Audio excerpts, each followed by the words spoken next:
I'm a 43-year-old man who built a successful business from nothing, only to face betrayal from my mother and her boyfriend, who tried to force me to hand it over to my half-brother. When I refused, I cut them out of my life, and the fallout revealed their true intentions. My childhood was about as rough as it gets. I'm not looking for sympathy, just want you to grasp the roots of this chaos. My mom was only 15 when she had me. My father, a deadbeat, vanished the moment he learned she was pregnant. I don't know his name, never met him, and frankly, I don't care. Mom's parents, devoutly religious, cared more about their church's judgment than their own daughter, so they threw her out. Hypocritical, isn't it? We bounced around filthy apartments, the kind where roaches stare you down. Evictions were common when rent went unpaid, so we'd crash with Mom's friends, most of whom were as broke as us. Winters were brutal, no heat, so I'd sleep in layers of clothes under piles of blankets, still shivering. Power outages were frequent. Ever tried studying by candlelight? It's miserable. Mom took any job she could, waitressing, cleaning houses, often juggling 2 or 3 gigs. But a teenage dropout with a kid doesn't get hired for much. Food stamps helped, but by the last week of the month, we were down to instant noodles or nothing. When I was around 8, a guy named Ray entered the picture. Mom met him at the diner where she worked. In hindsight, he was a total leech, but I suppose Mom was desperate for support. He moved in within weeks. At first, he seemed okay, but once settled, his true colors showed. He'd rough Mom up, not outright punching her, at least not in front of me, but grabbing her, shoving her against walls. When I, a naive kid, tried to intervene, he'd loom over me, threatening to teach me manners if I didn't stay quiet. The worst was how he'd siphon off Mom's earnings. She'd cash her paycheck, and he'd demand most of it, claiming it was for rent or bills. Yet rent was always late, and he somehow had cash for himself. I'd spot him downtown, buying things or loitering, while we scraped by. This lasted 3 years, and it still infuriates me. Mom defended him, insisting he was doing his best, that times were tough. Then one day, he just didn't return. I later learned he'd shacked up with another woman he'd been cheating with. Mom was devastated, but life improved without him. We were still dirt poor, but her money finally went to essentials like food and rent. She dated other men afterward, but they never stuck around long, probably realized we had nothing to offer and bailed. By 12 or 13, I started noticing how others lived. Classmates had houses, their own bedrooms, new clothes, not ill-fitting thrift store finds like mine. They bought school lunches while I was on the free lunch program, which was humiliating because everyone knew. That's when resentment set in, not just at Mom, who was trying her hardest, but at the unfairness of it all. Why were we stuck like this? Why couldn't we have a normal life? I started picking up odd jobs, mowing lawns, shoveling driveways, anything to earn a few bucks. It wasn't much, but it meant I could buy school supplies or food when we ran out. Poverty's worst toll isn't hunger or run-down homes. It's the suffocating sense that you're trapped, that normalcy is a fantasy, like something from a movie you'll never live. At 17, I was fed up with being broke. I took every job I could find: gas stations, fast food, unloading trucks, cleaning offices. At one point, I worked 4 jobs simultaneously. Mornings flipping burgers, afternoons in a warehouse, evenings pumping gas, and overnights scrubbing floors. I barely slept, but didn't care. I was pulling in $800 a week, more money than I'd ever seen. Mom thought I was insane, urging me to slow down, to enjoy youth. Enjoy what? Hunger? Disconnected utilities? No way. One of those jobs was at a small company selling restaurant equipment. The owner, Jay, was always there, open to close. I initially thought he was a micromanaging jerk, but I was wrong. One day I was tidying a back storage room, a task most coworkers slacked on, but I was organizing it meticulously. Jay caught me at it, watched silently, then said, "You're not like the others." He started asking about my system, why I arrange things that way. We ended up chatting for an hour about inventory and efficiency. Odd, but it clicked. After that, Jay mentored me, not just with basic tasks, but real business knowledge. He showed me his financial records, insane trust for a 17-year-old employee, taught me about purchasing, and let me observe supplier meetings. I later learned Jay had grown up poor too, not as bad as me, but enough to understand struggle. That's why he invested in me. He'd built his company from a garage hustle into a thriving operation over 2 decades.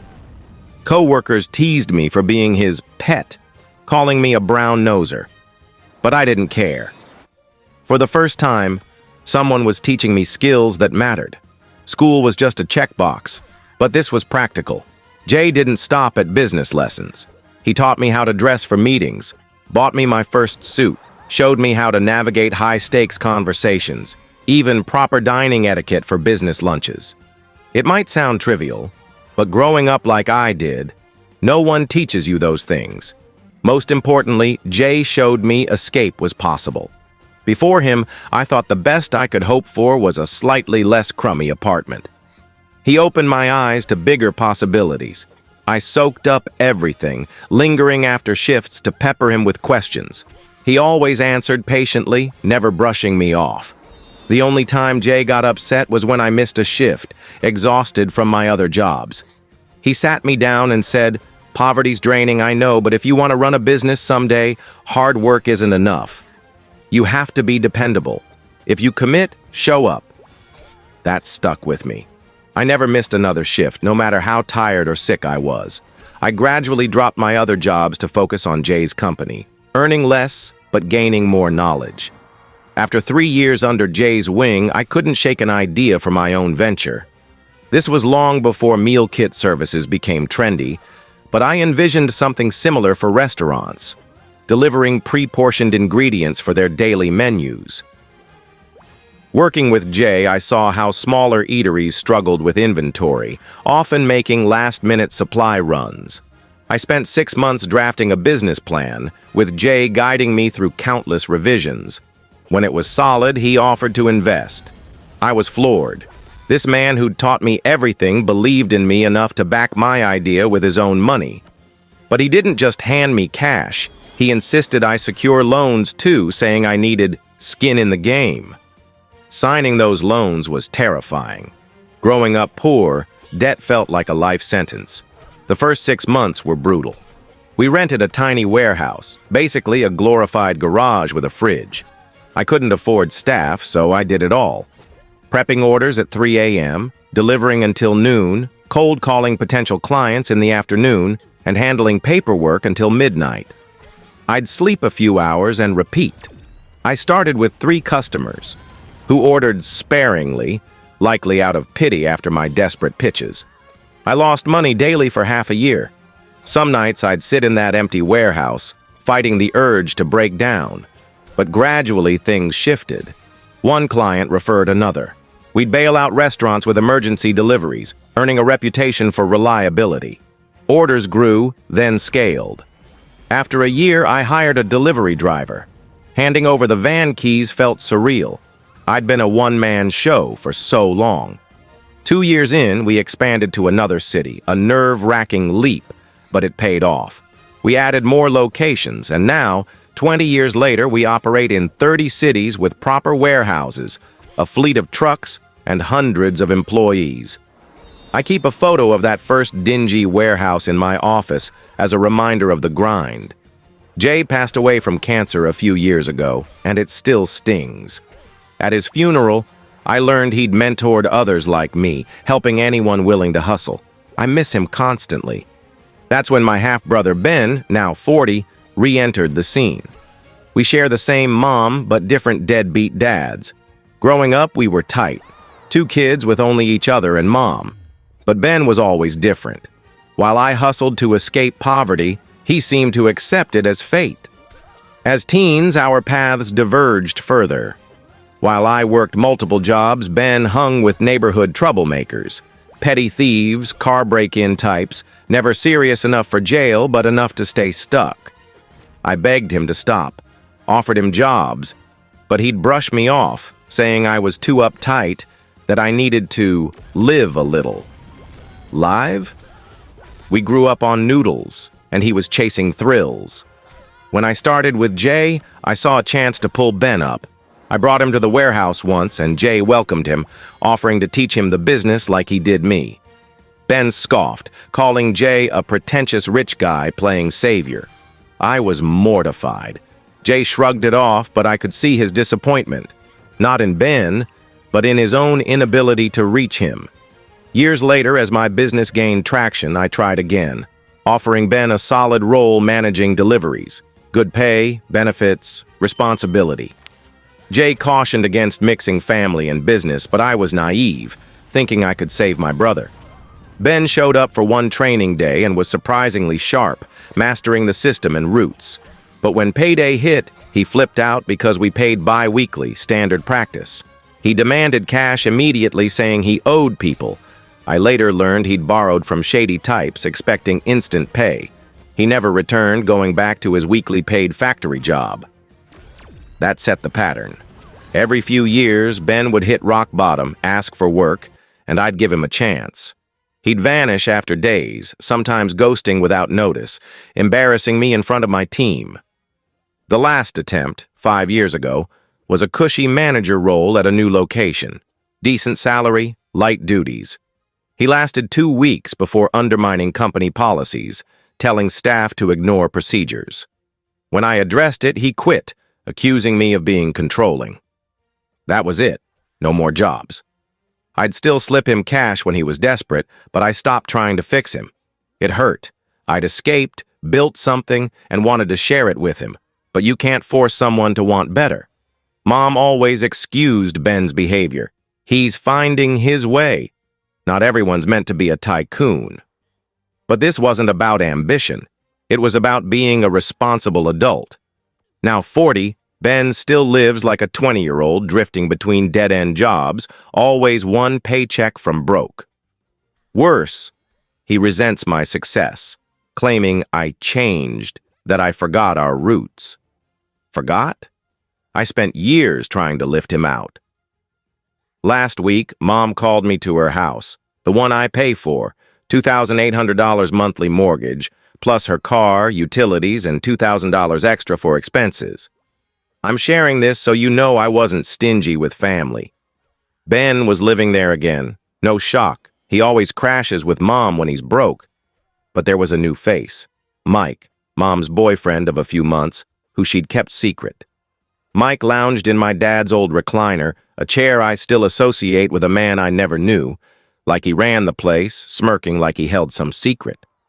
Mom started with the usual sob story. Ben's job loss, his struggles. I braced for the cash ask. It's always money. But she blindsided me. She demanded I make Ben and Mike partners in my company. I laughed, thinking it was a prank, but their faces were stone cold. Mike bragged about his experience, mentioning a failed phone repair shop from a decade ago that tanked in months, real mogul material. He pitched vague ideas to elevate my business. Mom chimed in, saying the jobs I'd offered Ben were demeaning, that it was shameful for my brother to be just a manager. Excuse me? I built this from scratch over 20 years, and they expect me to gift them ownership because Ben's family and Mike's her boyfriend? When I refused, Mike's tone shifted. He hinted at accidents in business, noting my main warehouse's sketchy location, an unsubtle threat. Mom sat there, nodding like this was normal. Then Mike dropped details about my operations, profitable sites, delivery schedules, major clients, info he shouldn't have. Ben had fed him everything he'd gleaned from his brief stints with me. They'd been scheming, collecting intel for this ambush. I stood to leave, done with the nonsense. Mom's voice stopped me, icy and firm. Sit. We're not finished. I shook my head. No, we are. She didn't flinch. Give them partnership or I'll disown you and your business might face complications. I stared, stunned. You're serious? Mike leaned back, grinning. Accidents happen, you know. A truck could get damaged, or maybe some health code rumors start floating around. My stomach churned. My own mother, enabling her boyfriend to threaten my life's work, and they framed it like a favor. "This'll be good for you," Mike said. "I'll modernize things." Modernize? My company's tech outpaces the industry. Mom smiled serenely. "It'll unite the family." By extorting me? My hands clenched beneath the table, but I stayed calm, knowing I'd handle this my way. I said I'd consider it, watching Mike's smug satisfaction. The moment I hit my car, I called my lawyer, spilling everything. He suggested a restraining order, but verbal threats are hard to prove, especially with their careful wording. That night, I couldn't sleep, replaying Mom's words. How did the woman who slaved 3 jobs to feed us become this? I acted fast, meeting my management team, loyal folks, some from the early days, and laid it all bare. Mike's threats, Ben's leaks. We spent 6 hours locking down vulnerabilities Ben might exploit, changing codes, rerouting deliveries, shuffling client schedules. I personally called key customers, warning them of potential smear campaigns. We bolstered security, new cameras, guards at the main warehouse, costing $50,000 but worth it to thwart Mike's plans.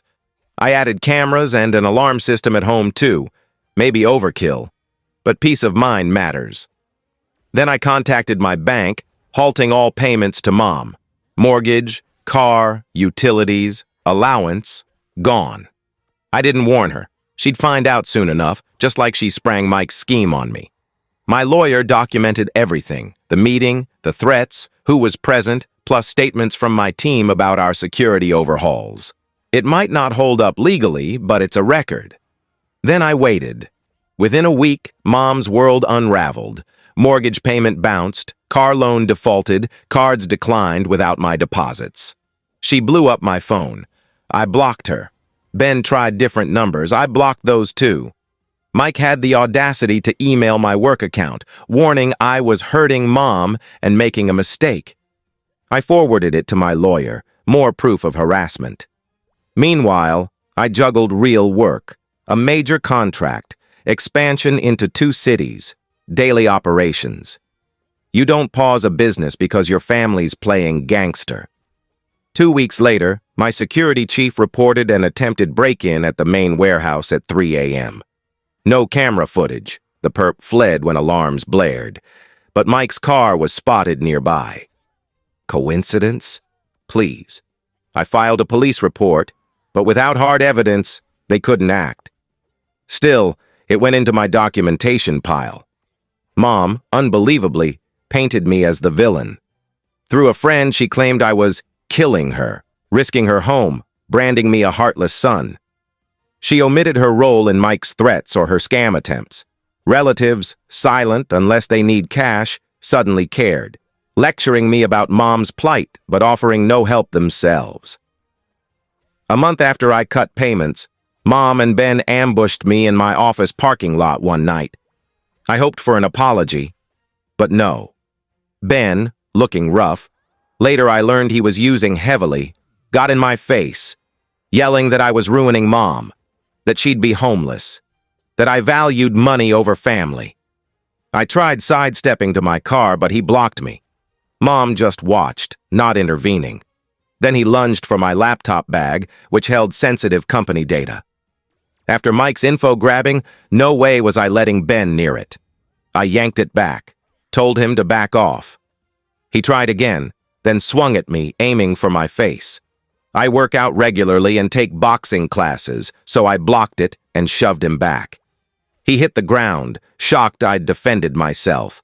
Mom screamed like I'd attacked him, rushing to help him up, fussing over him. I stood there, shirt torn, bag in hand, marveling at the absurdity. I said I was calling the police. Ben panicked. He had warrants, I later discovered, and dragged Mom to their car. The security footage must have looked comical. Grown men scuffling while their mother wails. I filed another report, adding it to my lawyer's file. I had to explain the next day why cops might visit the office, not ideal for a CEO's image. Days passed quietly, too quietly.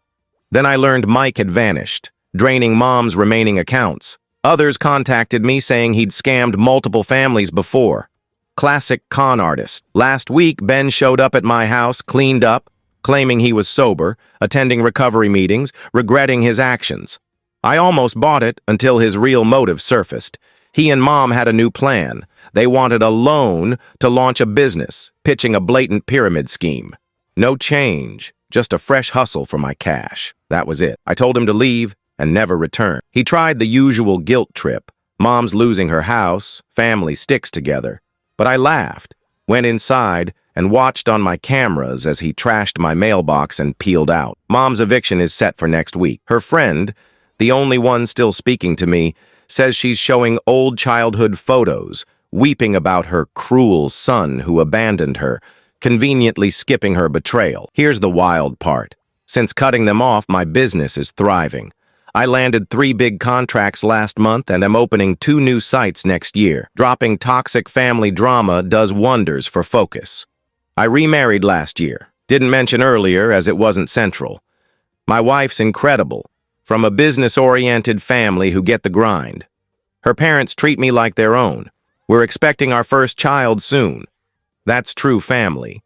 Mutual support, not exploitation. I think back to that kid in the roach-filled apartment, watching Mom toil. I wanted to give her a better life, and I did. Paid her bills, bought her a house, sent monthly cash, but it was never enough. She and Ben felt entitled to my empire, scheming with Mike to seize it. Never apologizing, just devising new cons. They don't know about my new family, my gated community home, or my contact details. My company's on lockdown, no info, no access. Guilt creeps in sometimes. Those childhood memories linger, but then I recall their plots to ruin me, and I'm done. Thank you for watching my story. If you enjoyed it, please subscribe and press the bell icon. Stay tuned for more real-life stories, get more experiences.